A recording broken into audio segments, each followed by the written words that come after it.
Yeah, it's like, well, half the dialogue is just him swearing, being pissed.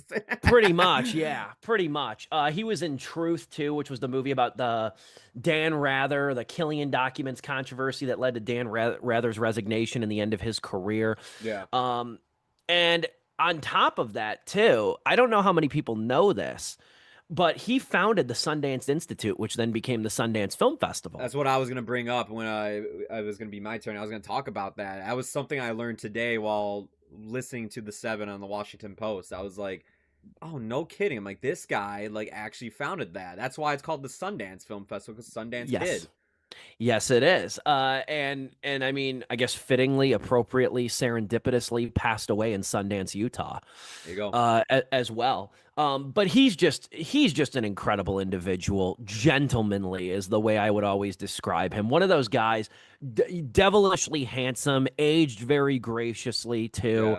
Yeah. Wound up becoming a big activist as well for a number of different causes, whether it was environmentalism, Native American and indigenous peoples' rights too. I was reading a little bit about that before the show too. The work he's done with Native American groups and things like that. Really noble stuff in that department. LGBT rights and things like that. Yeah. Just one of those dudes that is also an indispensable part of Hollywood history, given the fact too that like he came on at a time and his rise coincided with sort of the new Hollywood movement when movies became more institutionalized and stuff, branching out to different genre pictures and things like that. Was an actor that didn't just stick to westerns, stick to dramas, kind of went all over the map in so many ways. Just an incredible guy. Everybody, I mean, you're seeing all the tributes now. Everybody loved him. I would assume that coming in a few months when it's the Oscars next year, they are going to carve out a special thing for him as well. Oh Just yeah. because of, not only just because of the fact that he was such a phenomenal actor and a phenomenal human being, but the fact that he is really, I mean, if you're going to write the history of movies, I don't think, especially American movies, I don't think you can write it without talking about the Sundance Film Festival and what that has meant for movies for decades. Uh, Absolutely. so I think that there's going to be a significant tribute to him on that basis alone, coupled with his activism and things like that, and his social reputation and things like that as well. Can't say enough good about Robert Redford. The only thing I wish is that we got him a little while longer, though. But at 89 years old, he lived a couple lifetimes in those 89 years. So I want to give my flowers to him, and just what a phenomenal.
Oh, yeah.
Live and online, it's Sleepless with Steve and the Movie Book Club with your host, Steve Pulaski.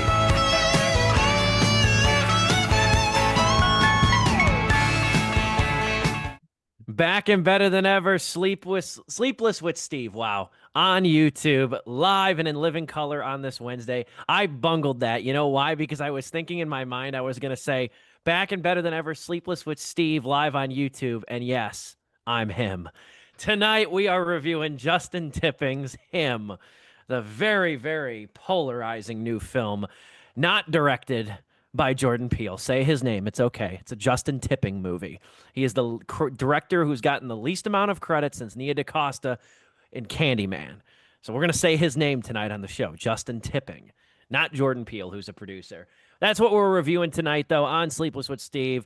The trio is back once again. Good to have these gentlemen who make me better each and every single week. Joe Viso, Dominic Guanzon. Joe, obviously, pulling the strings, making the show run as smoothly as possible whilst drinking water out of a rocks glass like the classy individual he is. Where's the Jameson? Second week in a row, I think you've rocked the Jameson shirt. Where's the Jameson in that glass? There's no Jameson in that glass. Jameson's like on Saturday nights. That's when I drink my Jameson. Is that your Gotcha. go-to? Is that your go-to, or you just like the shirt? No, Crown. Crown's my go-to. I like Crown Love Crown. Royale. And then I would probably say whiskey-wise Jack, but then Jameson's like third. So I won Very this nice. actually at a Jameson, like, what's it called? Where you got to go and try like multiple different whiskeys, or not whiskeys. You got to go try different like multiple things that like liquor companies made. It was at Binny's, or no, it was at Woodman's. And it was just like you got to try all these new like upcoming like things that they were trying, and like I did one where it's like you have to play basketball basically, and you have to shoot from like three sides around the hoop. And it was the left side of the court, the center, and the right. And if you made all three, then you get entered into a raffle to win like just swag. And I won this Jameson shirt along with a what's it called? A Tito's vodka bandana. Oh, that's dope. Shout out to Woodman's too. Very Yeah. underrated grocery store, far more popular in Wisconsin. But Oh, okay. shout out to Woodman's. I love Woodman's. The one in Kenosha and the one in Sun Prairie. Absolutely love whenever I go to Wisconsin. So that was cool. I was wondering where you got that. I thought you said it was a whiskey tasting. I was like, oh, what? The first one whose eyes turn yellow get a shirt. I've been to one. I've been to one of those where it was weird. It was in Chicago. It was a whiskey tasting, where you tasted different kinds of Jack Daniels. I think it was. I couldn't remember exactly.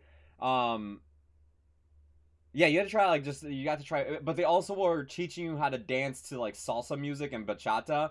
I was like, what kind of event is this? They get you fucked up, and then you learn how to dance. It boosted my confidence that night, though. I'll say. We could talk about liquor all day on this show. So that's how Joe is doing over here very briefly. How are you, Dominic? What's going on, man? I'm doing well. I'm doing well. I famously don't drink like any alcohol except maybe like red wine because I have to at jazz clubs. You are But pretty much a teetotaler, aren't you? pretty much, honestly, it just saves me a lot of money. But for me, it's been a totally normal week where nothing exciting happened. Just very busy at work, and we'll just see where it goes from there. Happy to talk movies as we enter the fall here, as fall is now upon us. Indeed, grateful to have you both today on the show, obviously. I have got this. I don't know. I don't want to dive into it until we talk about the movie, but I just got this in the mail today because I saw after. One thing that I like doing is movies, new movies that come out. I like to go on eBay, and I advise this if you guys are curious or you see a movie you really like, even though I run the risk of driving the price up for shit that I want. If after you see a movie, one of the cool things you do that I've done is that a lot of movies during their premieres in LA and New York and even Chicago, they give out swag at the theater. So right now, some of the movies that are in theaters now, Him, The Long Walk, go on eBay, look up The Long Walk promo, Him movie promo, and really weapons promo. And you will find like the promotional gear that was given out at different screenings and stuff. This right here, and I know with my background over here, it's going to be a little wonky here. But right here, though, is this magazine. And it's designed to kind of look like one of those season guides for sports teams. And it's the Saviors 2025-26 season guide here. And like I said, I know my background's going to annihilate this shit, so I can't really do it justice. But if we have time, I do want to kind of go into a little bit. A lot of it is just sort of like promotional stuff. I sent you guys some pictures in the chat earlier today. A lot of it's just kind of promotional images and stuff like that. There's a floating head Marlon Wayans right there. There's a pull-out poster, which I will not pull out. But there is a mock fake interview that's called Baby Goat. That's an interview with both Isaiah White, played by Marlon Wayans in the movie, and Cameron Cade, played by Tyreek Withers. So if we have time towards the end of it, if we wrap up a little early, 7:15, 7:20, if you guys don't mind, I think it might be of interest to you and the viewers. I can read some excerpts of that interview because it's very good. Yeah, So I was flashing some of the images on screen too of what you sent. Oh, nice. Very nice. Thank you for doing that.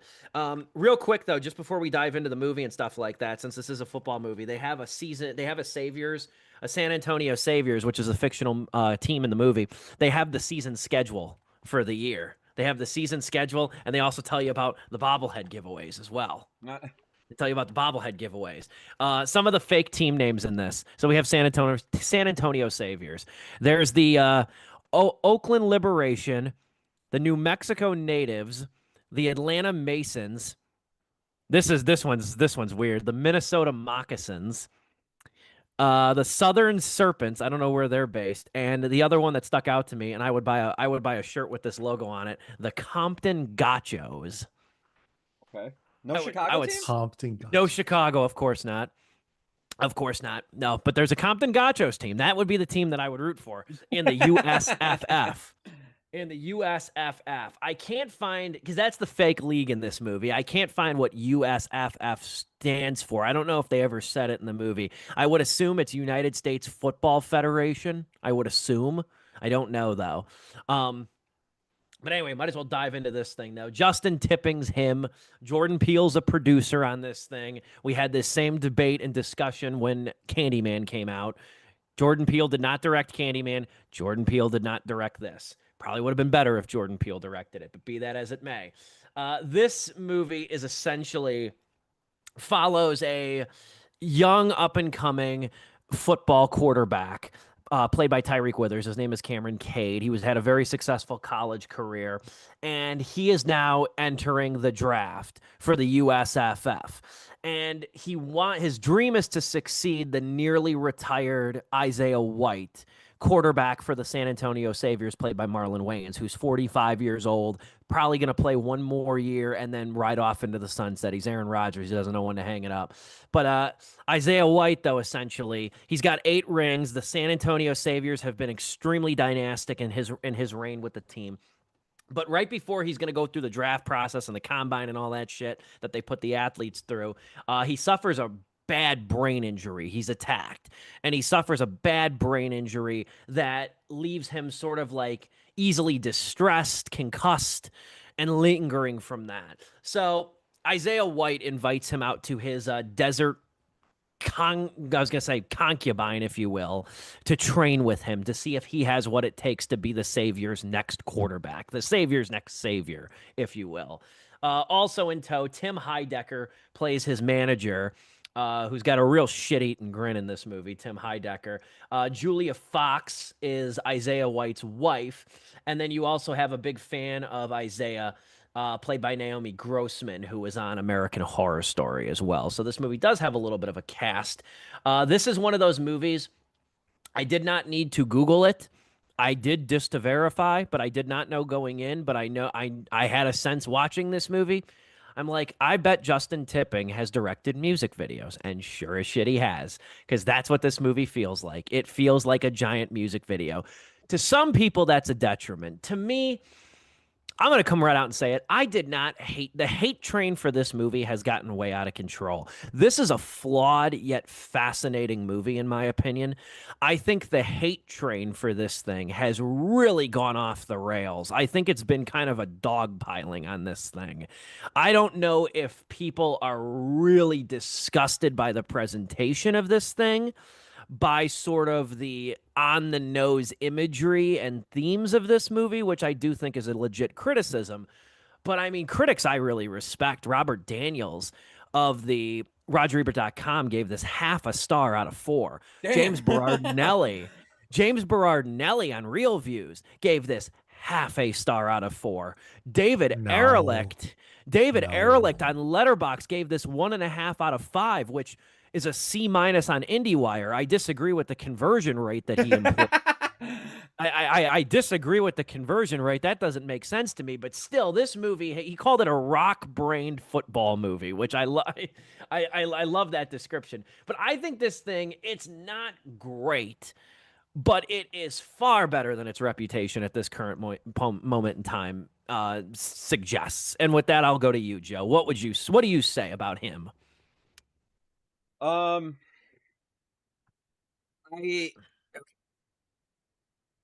gotta be careful how I balance this, because it might sound like I'm defending the movie, but I do have some legitimate criticisms, some big criticisms with this movie.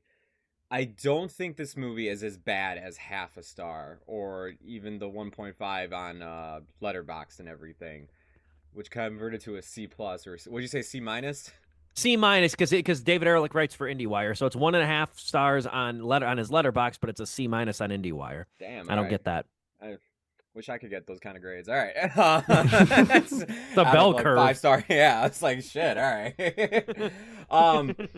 Okay, so this movie, if you notice, and Steve kind of said it too, with the whole thing of it being like produced by Jordan Peele, from producer Jordan Peele presents Jordan Peele this, Jordan Peele that. It made me a little worried as the movie was getting closer to being released. It's like, okay, typically when you see that kind of stuff, it's never a good sign. It's like Justin Tipping directing music videos, which is sometimes a bad sign as well, like Steve pointed out. But I've seen movies directed by music video directors, and I thought they were good. We just reviewed one last week. Francis Lawrence used to direct music videos before he directed movies. What else? I mean, for God's sakes, Spike Jonze. Yeah, Spike Jonze. Scorsese. Scorsese, yeah. Did Spike Jonze like Superfly? Spike Jonze is the guy on Jackass. He made Her. Okay. The guy that directed the recent Superfly remake, he made music videos, and I thought Superfly was stylish, and it was perfect for that kind of movie. That was Director X. Director X, there we go. I was like, he had a nice, like, distinct name to him. Him, though, does fall into some of those trappings that people look at when it comes to a music video director directing a feature-length film. But in some cases with this movie, I think it helps the movie, because I think the production value of this movie is really damn good. The look of the movie, the cinematography, the sets and everything of like Marlon Wayans' compound that he goes to, all of that's great. I even love like the whole fictional football universe that they have, and like the teams they've created and the mascots and everything. And I think that's really cool that they even went further with it with the promotional material. I really enjoyed that aspect of it, and I think that Marlon Wayans puts in a pretty good performance. I rarely have seen this guy do dramatic roles. I know he's in was it Crash? No, it's what's it called? it's his most like dramatic role he's done. It was very early 2000s. Oh my god. Requiem for a Requiem for Dream. a Dream. Yeah, I know everybody says that's like his best role he's done dramatically, but I still have not seen that. I've seen him in other things where he's been dramatic, and I was like, oh, I would love to see not Jordan Peele. I would love to see Marlon Wayans do that kind of stuff. And he does great here. He plays off Tyreek Withers really well. Who was just recently in another horror movie that I think is way worse than this movie, which is I Know What You Did Last Summer. I wonder if You were muted for like your audio cut out there for about 15 shit. seconds. Okay. What did I leave off saying?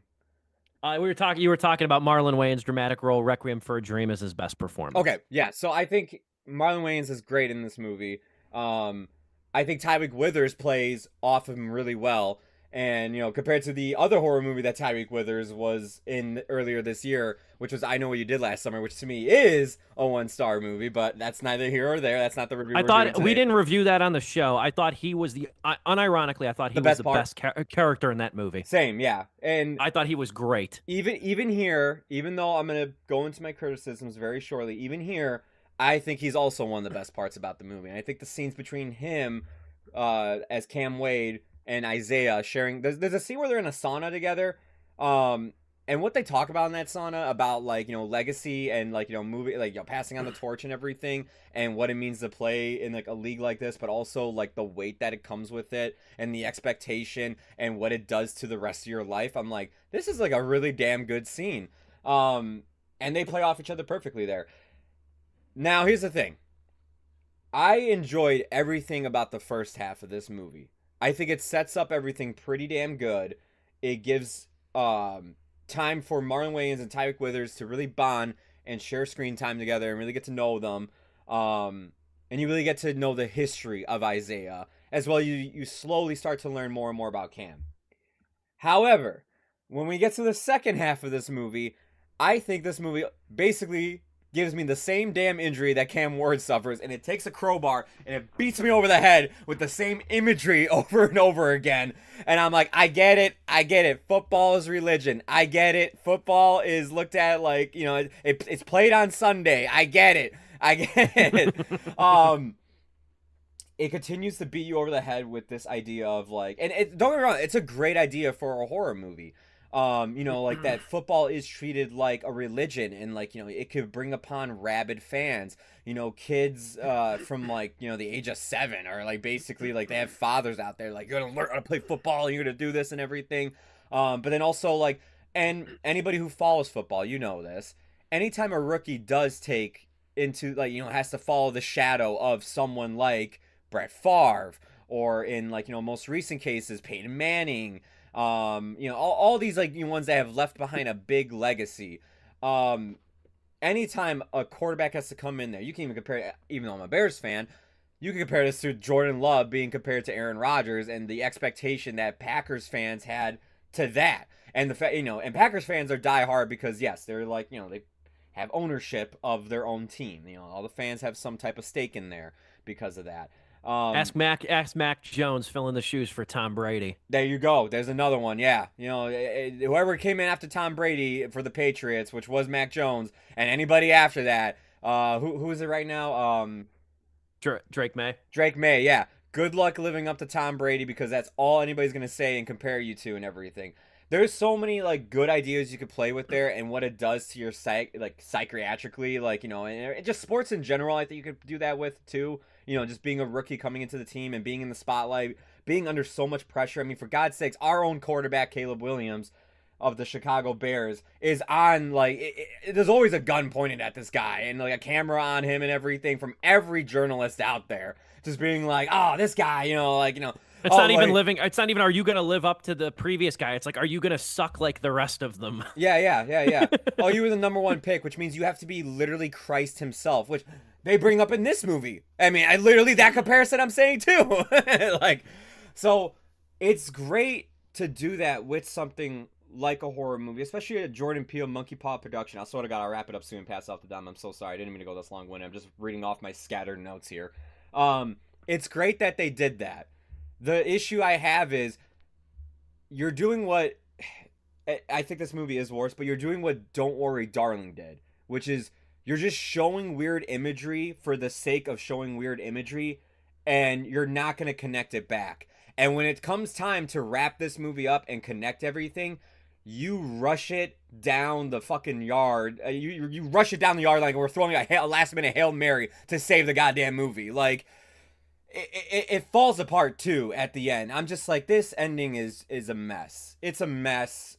But with that being said, I did not hate it because I still enjoy the first half of this movie, and I think the performances of our two leads were good enough that even through the muddy waters of the second half of this movie, the look of it and these performances were at least keeping me entertained. Let's say you, D. Yeah, when I walked away, like the seconds after I left the theater, I was like, "This is a 4-star movie. This is everything this is speaking to me on a visceral level. This is how I feel about the industry of football." And it's absolutely disgusting, effects on people, on players, and the play with class and ownership, with the owners, which this movie touched on in so many instances. But this movie is a lot. It's honestly a lot like some activists I've met out over the years, where it's like, I agree with everything that you're saying. Can you just be normal about it? Can you just be a normal movie? And when I say normal, I'm not saying don't be bland, but yeah, pull back on it a bit. Steve, you mentioned the look of a music video, and I quite enjoyed that. I think that gives it a surreal quality, which this movie at various times was surreal. It's like, oh, is this happening in real life or is this all in his head? The ending too, absolutely, 100%, took advantage of that angle. And I'm all for that. I absolutely love that. But in terms of, as Joe was saying, as a plot and in terms of like character development, beyond just the main lead and main antagonist, it's messy. It's a messy affair, and not in a fun Tarantino way. It's like I'm a little confused. What kind of motive and angle are we going for here? I am, one specific example is I feel like there needed to be more grounding for Cade, the lead. I think there need to be more grounding in Cade of like his wants and desires. There was a scene where he talked with Isaiah Marlon Wayans, and he was like, "Yeah, I want a family, and that's I want 3 little ones running around." And Isaiah Marlon Wayans is like, "Nah, man, it's football first, then God, then family." And it's like, okay, cool. That's a pivotal scene in the motives of these characters and some of the conflict. Um, but that's like the last thing you see, and it's like halfway through the film, and it's like I felt like there needed to be more there, in that specific instance. And Joe, you're right. A lot of the imagery here, while I thought was had the ability to be effective, like certainly in isolation, I'm like, that's a great idea. Hell yeah. Seeing that on the storyboards, I would love that. But somehow the connective tissue of so much of this movie just does not come together. This is worse than the sum of its parts. You know what I'm saying? What's the Yeah. right? It does not come together in a way. It's like the ingredients are. I've used this metaphor before. The ingredients are here, but something in the cooking phase, nothing is gelling together, and this dish is not satisfying. As you have the right ingredients, and it even looks good, but it's just not coming together in my mouth. Even No, even the Go whole on, thing Joe. about it looking like a music video, like, again, I don't mind that because like I look like, when I think of football, I think of football as like, sleek, cool looking, all this stuff, and it's like I feel like having a music video director gives it that great presentation of like, oh yeah, whenever you watch like, an ESPN promo of like Monday Night Football is coming up, and like, it's just like, It's a music video. yeah, it's a music video. Anytime you see highlights of like the Buffalo Bills, it's just like, it's like, yeah.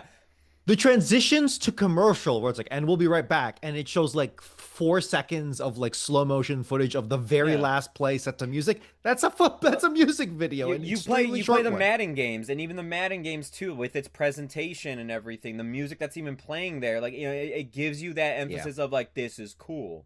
Like, this is awesome. This is this is like, this is dudes, let's go. Like, all this stuff. You bring up such a great point. Sorry, Steve, I didn't mean to cut you off.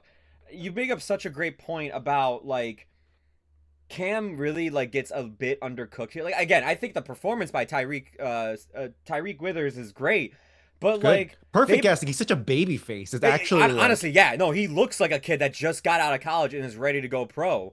But there's, like, three things. There's, his family aspect. He's like, oh, I want a kid and everything. But it's like, we barely spend time like addressing anything with him and his girlfriend alone. They're brought in at the beginning of the movie and they're never talked about again. And then his father, which becomes a big thing in the last 10 minutes of this movie. It came out of nowhere. I was like, I'm like, wait, that's what this was about? Like, hold on. Like, when they reveal something there, I'm just like, okay. And then the third is just like, it's just like, also like, what is your motivation to become pro? Like, of course you want to go pro to become, everybody would love to be a professional athlete that plays sports like he does. Everybody would. To be the number one pick and everything, that's a fantasy. But it's just like, can I get a little bit more context onto, like, what this really does mean for you? And like I said, I enjoy those scenes where him and Isaiah really do bond over that of what it means to be great. The GOAT even. Which, funny enough, this movie was originally called GOAT. That was the original working title, and then they changed it to him. Like, I was really, like, enjoying those scenes. And all I felt was, like, by the end, damn, I kind of wish you took out this, like, supernatural, like, angle, I guess is what you want to call it. I don't even know if supernatural is even the right word.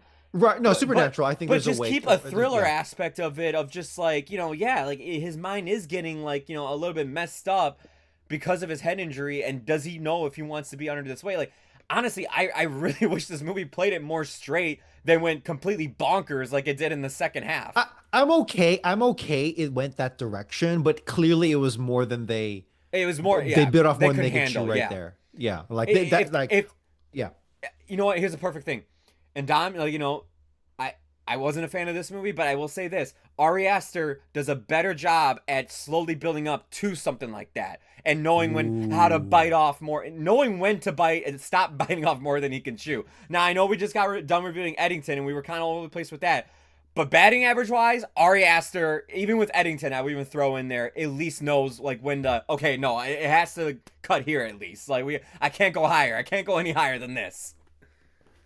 That I agree with too. I think at this movie's worst is that it's kind of a one-trick pony movie, in that it takes the piss out of the hyper-masculine nature of football, and in doing so, and in doing a lot of different visual stylistic tricks, especially with its soundtrack and its editing. There's a couple scenes there's actually a spread in the magazine of the football players colliding, and then it shows, like, the skeletons of them and their skulls crashing. Oh, that was good stuff. I thought it was gonna be like, oh, this is like a CTE thing, and it's like, oh, they're commenting on how we just use these players for our benefit. And I thought, and there's just so much that could have been said here, because there is so much to say. You can talk about, like I said, the class aspect, where it's like, isn't it kind of effed up that, like, so many of these athletes are black and brown, and it's like the only way that they can get out of shitty situations, and they have to sacrifice their bodies to do it. That was basically, what's that Will Smith movie where it's like the concussion. Okay, yeah. It's like, okay, they're going, and but hell, even another opposite Will Smith direction. Movie, they played that too straight, but the other Will Smith movie where he's the dad to the two tennis players of Serena King Williams. Richard. Yeah, I King didn't Richard. see that one. Yeah, they bring up that same idea there, where it's just like, this is our only way out of, like, they're literally living in Compton, like, this is the only way out of here. And it's like, this. Do they talk about how that's messed up? What's up? Do they talk about how it's messed up that that's their only way out? Yeah. They address it in that movie. Okay, too. good. Like, good. No, the dad makes it a big point about how the lack of fairness in the opportunities that they're afforded. Yeah. Good. He's like, you have to stay in school. You have to do great in school, because even if this doesn't work out, at least you're doing great in school. Like, it's just like all these other things. That's a great movie if you want to explore that topic. That's a great movie to use. But, like, this movie actually brings up something I don't think any other sports movie really brings up, and that is grooming a young athlete from, like, childhood to, like, adulthood, of, like, this is your destiny, you're playing this sport. And I've met people in high school that were like that, where it's like, this kid was just always like, I have to play football. Like I just have to. That's what my dad taught me. That's what my coaches taught me and everything. And when the movie brings it up, it's like, dude, we got 2 minutes left. You can't be bringing this up like with a No. 2-minute warning going off. I know I'm using so many football allegories, but like it's just like you gotta slowly bake choices and develop that. You can't just be like, oh, we're gonna use everything in the playbook. No, stick to one thing. And there's also a thing with this movie too, and I think it kind of uses it as like a cop-out reason. There's not really a great reason. Having seen the whole movie, all three of us have. There's not really a great reason Cameron Cade has to suffer that head injury. There really isn't. There isn't. There no. really isn't. There's no justification for why he has to suffer it. I mean, I'm not going to lie. When it happened, when Catherine and I saw it, we were talking. I thought it was a dream at first. Yes. The way it's positioned. Yeah. And just the weird, ludicrous way it happens, too. I thought it was a dream. But it's like, no, this actually has lasting effects on him, too. And then it gives the double standard. It was like, was the purpose of him having that head injury the idea that maybe these rabid fans and shit don't exist? Does this whole thing not exist? Is this a byproduct of his brain injury? Yeah. And the movie is weird, is one of those weird cases, and I know this doesn't make a lot of sense, but I think you know what I mean when I say this. It's the perplexing case of a movie that's like both too on the nose, but too opaque and not clear. Yeah. Like it's got these blunt force, no pun intended. There's a lot of football puns. It's got these like blunt force themes of football as religion and sort of like destiny and sacrifice. And I'm okay with that. And the religiosity of that, and the religiosity of football, the religious parallels. But then it also has like these opaque images of like these demonic, the fan base. They kind of like make the fans look like, like every fan base has them. Yeah, like devils and angels and in all these cartoons because they're cool. The saviors, because the team is the saviors too. Uh-huh. I thought it was cool too. I'm not sure I know all of what what it's rooted in, though, is I guess what I'm saying too. I don't know what it's really rooted in because the movie's all over the place. It really sucks because everything we say can be its own movie that really focuses on that and drills it down and explores those kind of themes with a horror football movie. And it just sucks. It's like, man, rather than maybe choosing 2 to 3 of these, you try to encompass all of this, and it just falls apart. I think we're just settling on that this movie was just far, far too ambitious. Yes. This is a movie that needed to be saved in the edit bay and never was. Yeah. That's a good point, yeah. I think that's what I'm coming to. Because I also kind of wonder if having 3 writers on this thing, Justin Tipping. Oh, I did not know that. I Oh, thought it was shit. just Justin. That'll do it. Skip Bronke, Zach Akers, and Justin Tipping. I wonder if this might have been better as a singular person's idea. Maybe. Now we've seen it backfire. We've seen that backfire this year. We were critical. Joe and I were more so. We were critical of Eddington, and Eddington was Ari Aster's singular conceptual idea. Obviously, it takes a village to make a movie, but the screenplay was a sole writing credit to him. This has 3 writers in here. And I believe that that's kind of part of the issue too, as well. It's hard to say because a writing credit could be like, well, I'm mostly focused on like dialogue or something like that. No, it could be. I named the team. I picked the team names. I wrote the magazine. I'm just double checking this is completely external. Is there a counter for you guys for the Zoom? There intermission? is. Yeah, we're at a minute 90 seconds. Oh, okay, because it's not on my screen, and I'm like, damn, we're going long for the lack of a. We should hit the post. You should get us out of here. I got it. I'm gonna when we come back, I want to say the reason I can't hate this movie like my colleagues. This movie reminded me of 2 separate filmmakers in its style, and it's not nothing. I'll come back with that, and I also want to see. I know Dom, you're not invested in football like Joe and I. I want to see if you caught. There's one weird little like plot hole regarding football and the draft. Oh, I did. I want to know. I caught it instantly. I know what you're going to talk about. If you caught it, we're going to touch on that coming up here after the Zoom sponsored intermission. Don't go anywhere. I'm him. Dom's him. Joe's him. We are talking him. The new Justin Tipping movie on Sleepless with Steve. Don't go anywhere. Back in a couple of minutes.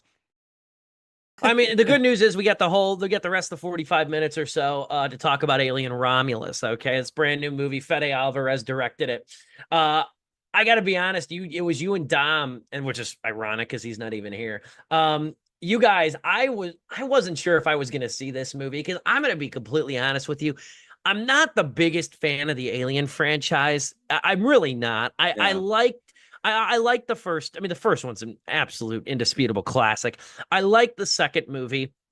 I didn't see Alien 3. I didn't see Resurrection. I never saw AVP or Requiem. I never saw those two.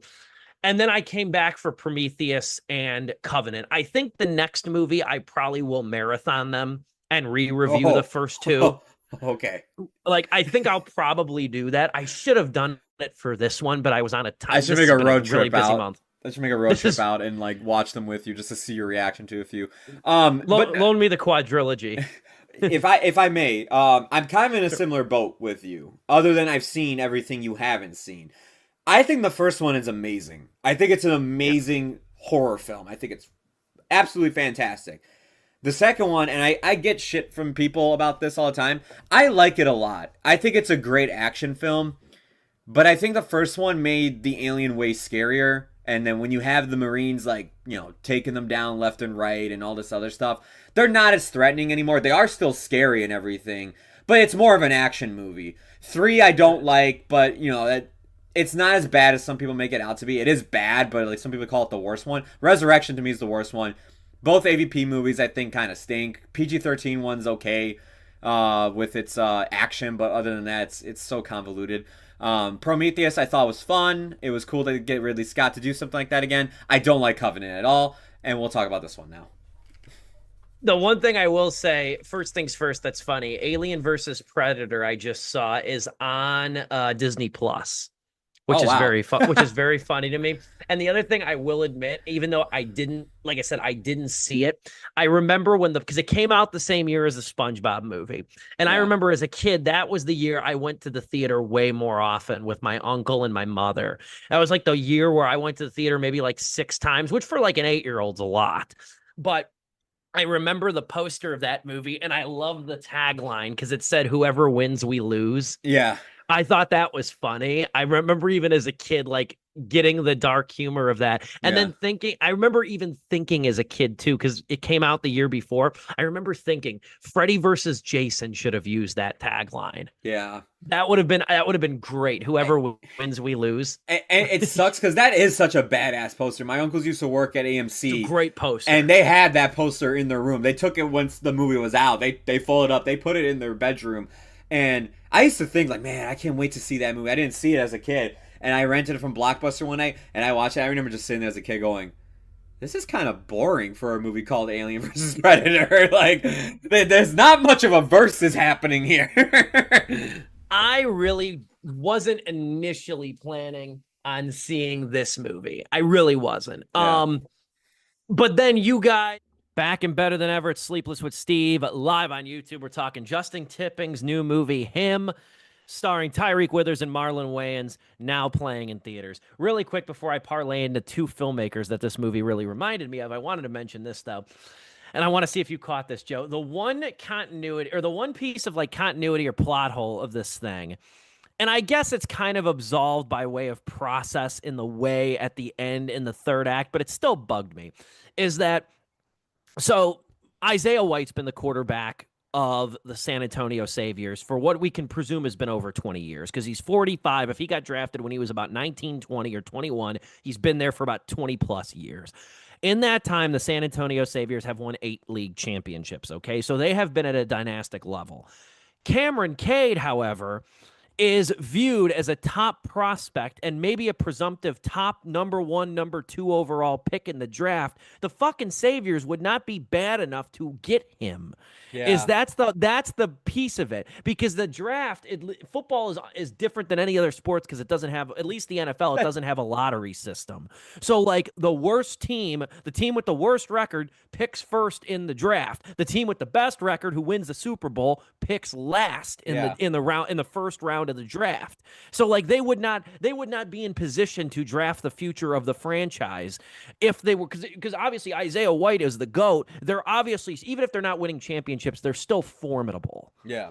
That was like the only thing I thought that was funny about this. It was that, but also it's the fact that like Isaiah has to do the what's it called? He has to go to the the tryouts basically and like perform to like showcase like, you know, is he a good draft? I'm like, he's the #1 overall. They usually don't have to do this. No, the top prospects don't usually do that. I was like, that's usually like you usually like get a bye week because like, you know, you don't have to go do that shit. You're good to go. The agents won't allow him either. Like the top overall picks, the agents won't allow him. They'll be like, hey, he started for 3 years in college. Watch the tape. When Tim Heidecker's character Tom, when his agent goes on the mic and he's like, he's the #1 pick, he doesn't have to do this. Plus, we don't want him to like, you know, sustain an injury and everything.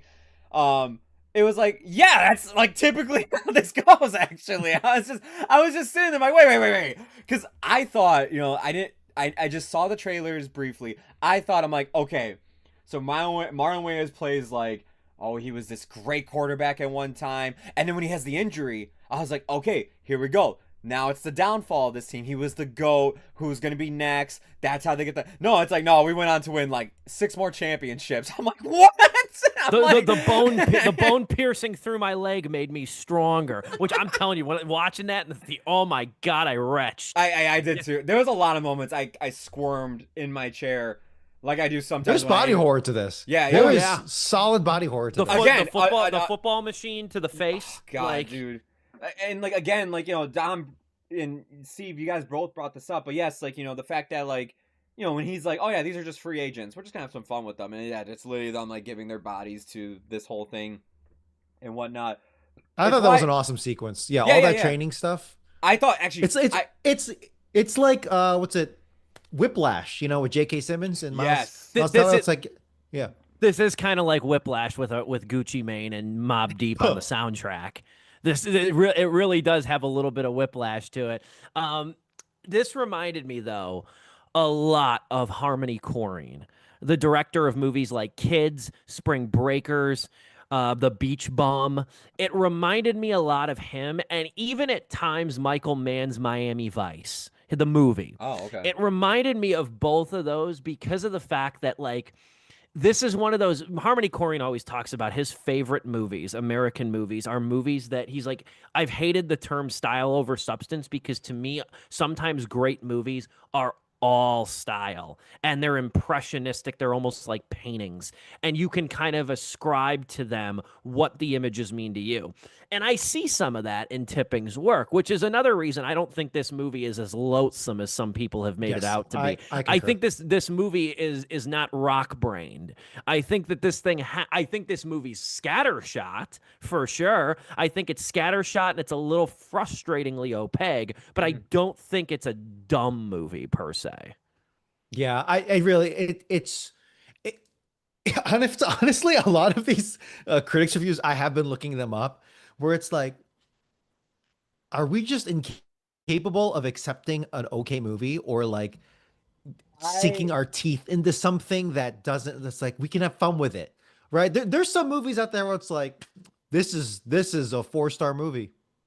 I feel like it's kind of like, you know, this year with how great horror has been, that like, I think that's got a piece of it. Yeah, when they see like, oh, but we got Jordan Peele's movie coming up, so when it comes out, and even if it's, to me, disappointing, which doesn't mean it's bad, I just think it's okay, but like some people really go the distance and just dogpile on and just go, yeah. Maybe they were just feeling how every sports journalist feels when they want to talk about a player and dogpile on them, like, oh, let me get my piece of the pie now. I got an aspect to like show. I don't know, but I do feel like, yeah, with how this year has been, and it's like almost every horror film this year, even the ones that weren't like as good, had like really high Rotten Tomato scores, where it's like almost every critic is coming out and going, this is good or amazing. So I guess like, you know, getting to this, and you just kind of see what it is. You're just like, oh. And then like people just probably, I don't know, got really sour about it. I don't know. People might be taking their frustrations out on stuff too. I'm not trying to get like political here, but like, you know, people might be taking their frustrations out on a movie and everything with their review and whatnot. Who knows? There could be a ton of explanations, because I was shocked when I left the theater. I'm like, okay, that was all right. I like, you know, there's parts of it like, when I opened up my phone, I went 22%. I was like, oh my god. It's too much. It's You too know, much. it's a dog piling. It really is. And I love too. I think we gave him enough credit. We talked a lot about Tyreek Withers too. I loved Marlon Wayans here. Yeah. I think Marlon Wayans is a fantastic dramatic actor. We saw him, was it a year or two ago in Air? I think I've always loved Marlon Wayans. I grew up not only on the Scary Movie series, but I grew up with the Wayans brothers show. So I've loved Sean and Marlon and Keenan Ivory and that whole dynastic family. I've loved them for years. He's got those crazy eyes, and it works so It's like- well It here. works He's so got, good like- for this movie. I saw it. I think it was Ehrlich who said he's got shark eyes. Like he does. And he's got this intensity to him, but I love some of his, like when he gets pissed in this movie, like you really feel it. The whole "you are QB," like it's all on your shoulders. Yeah. That whole speech. He wasn't just saying that too. It's like, no, this guy is the GOAT. He is football Jesus, effectively. He is John Football. Yeah. And like no one's Yeah. questioning that. So how do you deal with that? But now I'm like thinking like, damn, they could have played with that a little bit more. They were too we don't come out knowing enough about either of them, which I think is the frustrating part. coming out of the movie. Coming yeah. out of the movie knowing more about what drives White and Cade, I don't think we do. And I think that's a source of frustration. He actually, and it was, I didn't think the show was all that good, but the dramatic remake of Bel Air, he plays Will Smith's dad, the one that leaves him at a young age. And then, like, you know, it's wow. historically, like, you know, one of the best episodes of the original Fresh Prince of Bel Air shows, Yes. you know, the whole, like, you know, why come he don't want me, man? Like, how come he don't want me, man? Yeah. That's a He rough one. plays Will Smith's dad, and he was so good because I only watched the first season. He was so good in the episode that he comes in on, and he was so good that they actually brought him back in for the final season to have even more scenes and flesh out that story and everything. He's probably the best part about that show was them actually fleshing out that aspect of not literally Will Smith, but Will as a character and his whole like storyline Right. with his dad and everything. That's probably the best part. It's what made me go like, damn man, like I really want to see Marlon do more dramatic stuff. And don't get me wrong, I'm excited for Scary Movie 6. I'm looking forward to it. I really am. But it's like I would love to also get him seeing him do more stuff like him, like his short, even small role in Air, or even stuff like in Bel Air. We taking bets right now. Will Marlon Wayans parody him in Scary Movie 6? He better. I think he better have the ego or the lack of ego to do it. I don't know. I feel like there's so many bigger things to parody. I agree. My biggest worry with this is that they're gonna do the what's it called? The remake with like Scream and everything. The resequel. What the hell? Requel. Yeah. Is they're gonna do the requel aspect of it, and it's just like, damn it. But like the Scream movies are already too much on the nose about that already. Like, you know, hopefully you guys can find a way around it.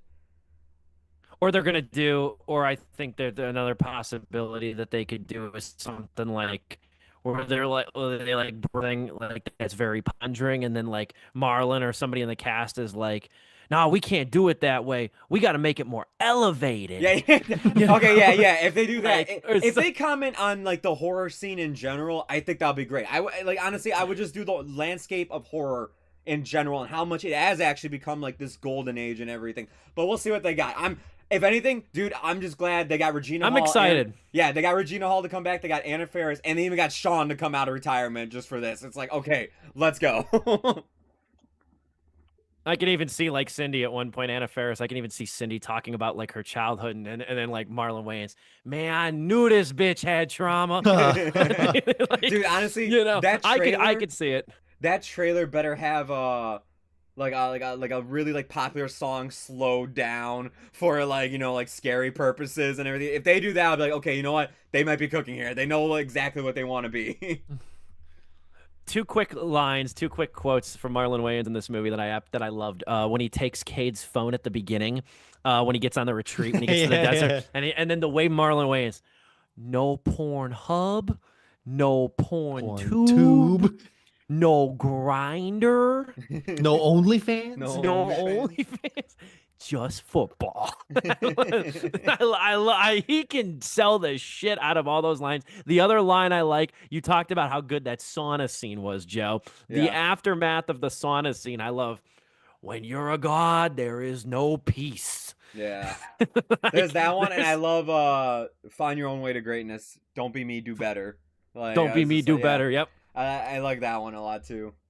Yeah, And there Marlon's was some sympathy there. Like there was some sympathy there. Exactly. Because it Yeah, reads when on we- so many different levels. When we go in the green room, I meant to say this during our first break. When we go in the green room, I want to tell you guys what I thought was going to be the reveal at the end of this movie, based on what they were building towards. And I was think like, we're on the same page. I was I'm like, guessing oh, that we dude. are. I'm like, if they go this way, like that would be so cool. And then when it got revealed, I was like, oh. I'm like, all right, never mind. I guess not. Yeah, the ending kind of sags on this one. You know what I Yeah. mean? The ending, like it's visually cool, but a little underwhelming. Oh yeah. You know what I mean? And Yeah. really kind of Hey, goes. you know what off really It's the sucked, too? contextual. This was the like that ending was the climax to a 4-star Academy Award winning movie. It really was. But everything leading up to it did not deliver, and Yeah. it did not earn that ending. It really sucks too, Unfortunately, because the entire time I was sitting there, I'm like, I've seen the teaser though of him doing the pose with the footballs covered in blood That's and everything, fine. and I'm just like, well, we gotta get to that shot at some point. So I'm like, something's gotta go wrong here. Real quick, before we give our final thoughts, I will read a brief excerpt from "Baby Goat," the title of the interview that's in this hymn book. I'll read an excerpt of this. The interviewer, Jenna Rourke, asks both Isaiah White and Cameron Cade. Isaiah, let's cut to it. 8 championships, 757 touchdowns, and still playing at 45. How? Isaiah White responds, because God got bored and made me the sequel to Fire. I don't age. I evolve. While other guys are sipping protein shakes, I'm out in the desert training with monks and mountain lions. To which Cameron Cade replies, he's not joking about the desert. We've been out here for 2 weeks in the middle of June. No phones, no mirrors, just sand, heat, and Zay screaming pain is the price of immortality at sunrise. Dude, why wasn't yeah. that the movie, man? Like, I listened to that, and it's just like, fuck, that sounds so good. I know. I'm like, this should have really been a scene in the movie. Yeah. This should have been like look, should have been, it's hard to say. Because I personally see the vision Yeah. of what was a stellar movie here, but again, it's just it did not come together. There just wasn't enough, I guess, details in the fundamentals of how to string along a movie, which I can't. I'm just a critic online, but like how that's done, it just doesn't come together like other filmmakers are able to do. At the same time, I'm like, man, I kind of wish this was like a satire. I mean, it is a satire, but this is like a more straight satire where it's like a really, really dark comedy, Yeah. as opposed to more horror. But I can see it go both ways. Yeah. We'll jump into star ratings here. Final thoughts. Like I said, this thing I think has gone on to be the most overhated movie of 2025. I think that this movie has been really unfairly lambasted. It is not perfect. It's got some serious flaws in it too. But the strengths that it does have, as I mentioned, between its art style, its actors, and also just, I think, the general approach to this story, I think deserves attention. And I also, actually, one other quick thing I'll add before giving my final star review. Marlon Wayans himself commented on the critical reception of this movie being so negative and had such a thoughtfully mature response in what he said.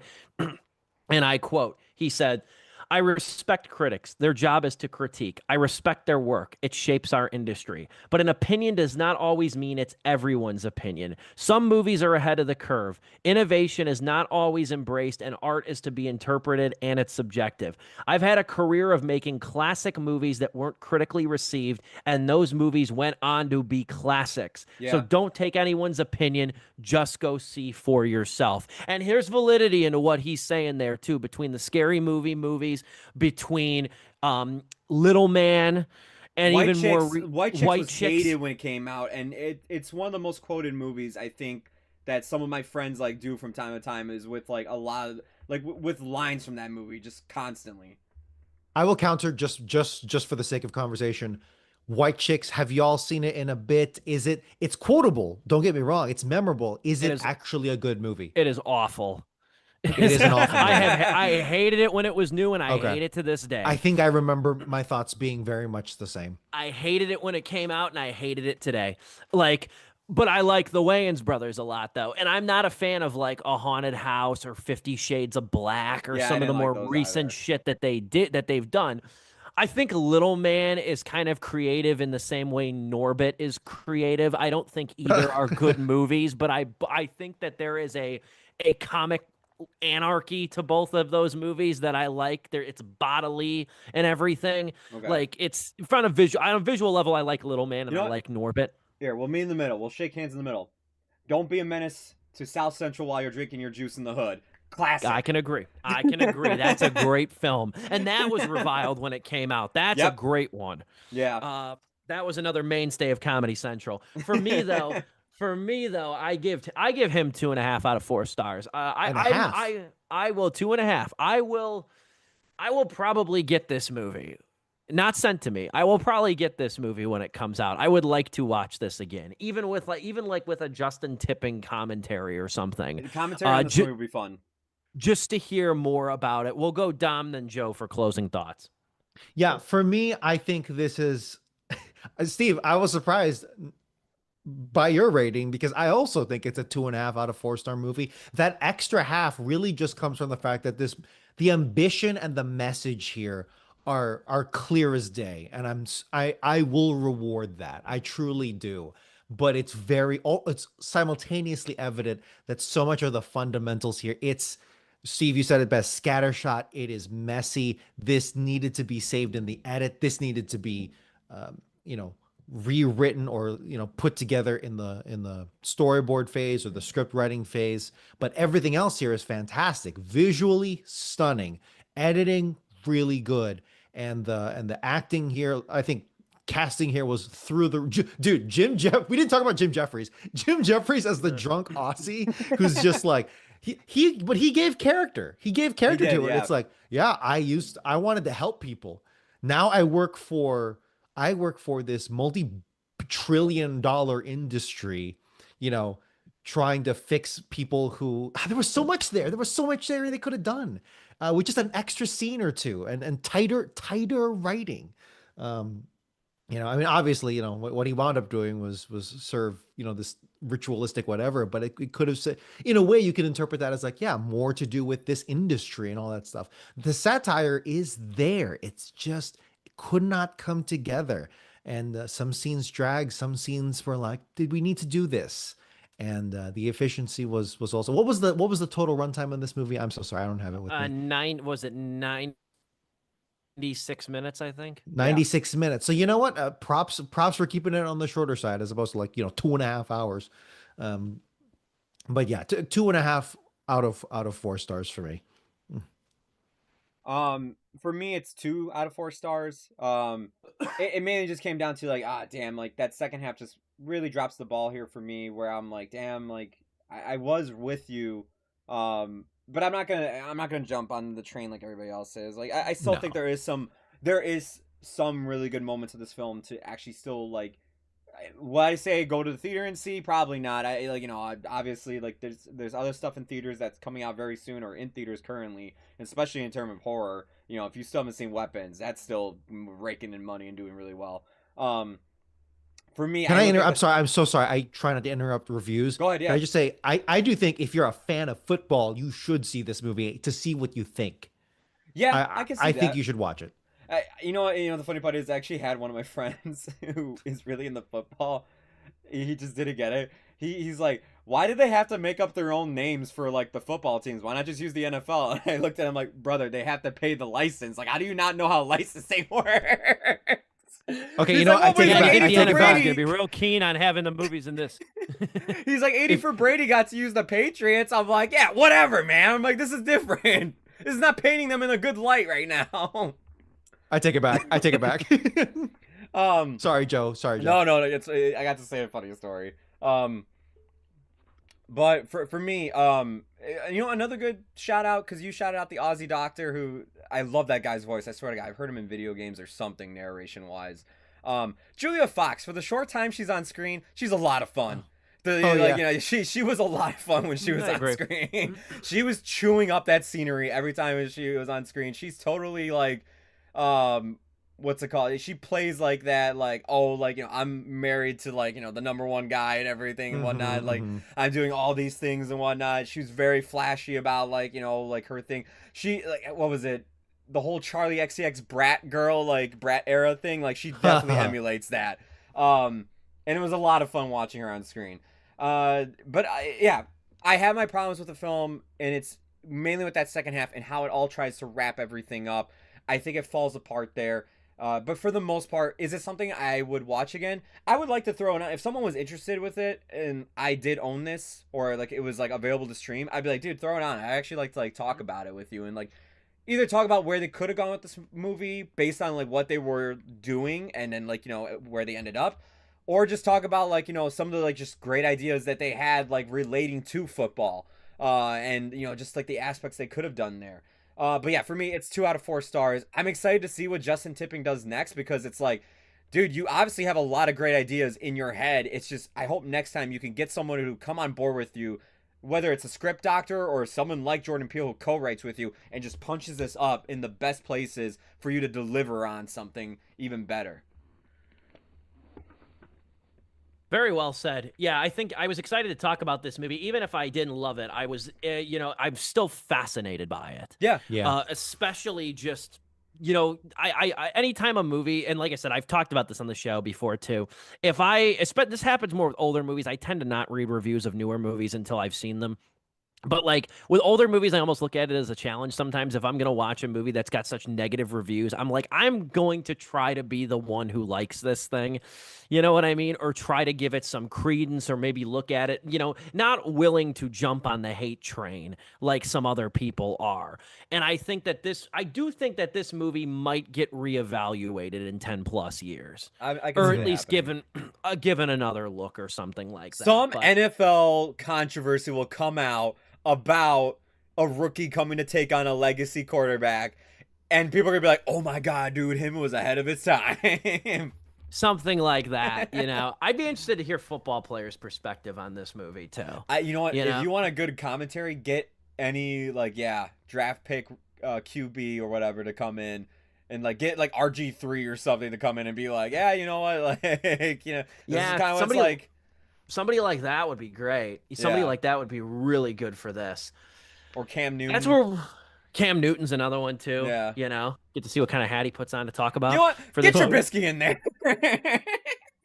Cade kind of reminded me of Caleb Williams a little bit. He kind of did for me too. I don't know if he's it's just because of bias, but just the way he carries himself reminded me of Caleb. It reminds me of Caleb, where Caleb's like he's more enigmatic than most quarterbacks. Yeah. He's a little bit more like he's more like outwardly stylish. He doesn't need like seeking approval in that way. He really does his own thing. Like Cade kind of lightly reminded me of Caleb Williams, and I know it could also. Just because it's the quarterback I pay the most attention to, but I wonder if they threw around an idea of him painting his nails for the movie too. I would have been like, okay, now that this literally is the Caleb Williams story. Oh man, that's our show tonight. Though next week there's no Joe, correct? Unfortunately, there is no Joe. I thought you said there's no joke. I'm like, what's the name of that movie? No, I was just reading off the schedule there. I know I worded that clunkily, but yeah, no Joe next week. One Battle After Another, the new Paul Thomas Anderson movie, is going to be out this weekend. That's a big one, Joe. Yeah, I'm pissed, that one might be like the following week. You give us like a 5-minute review or something. If you guys don't mind, because I'm going to see it tomorrow night at midnight. I'd welcome that. One Battle After Another is our review next week, though. Looking forward to that. Dom and I will bring that to you as well. I always make the joke with Paul Thomas Anderson. I always say, this guy's Resident Evil's movies suck. I don't know about this one. That's the easiest joke in the world to make about PTA. But at any rate, though, great show tonight. Really excited to talk about this movie. And again, I'm telling you right now, if you did like him or you're at least fascinated by it, if you can get a copy of this Saviors magazine online for cheap, I got this for $9. Some people are selling it for outrageous figures, thinking this is like an Oscar-worthy movie. But I was even thinking about it too. Just popped in my mind. If I ever wound up meeting Marlon Wayans or Tyreek Withers somewhere, that's probably what I would have them sign. That's probably what I would have them Marlon sign. would probably appreciate the hell out of that too. Oh, I bet he would. Like, to get Marlon Wayans, get a nice silver Sharpie on that thing. You know what I mean? That would probably be the thing I get signed by him, because Ask this him to thing sign is it as Marlon Wayans and also as Isaiah White. Isaiah White. There you Yeah, go. There that'd be you go. cool. That's a great idea. That's a dime idea. I was gonna say, hopefully he does a convention soon. That's our show tonight. We're back next week. It's the Gruesome Twosome, me and Dom, for one battle after another. Until then, for Dominic Guanzon, Joe Viso, making sure this show runs as smoothly as it always does, and yours truly, this has been Sleepless with Steve.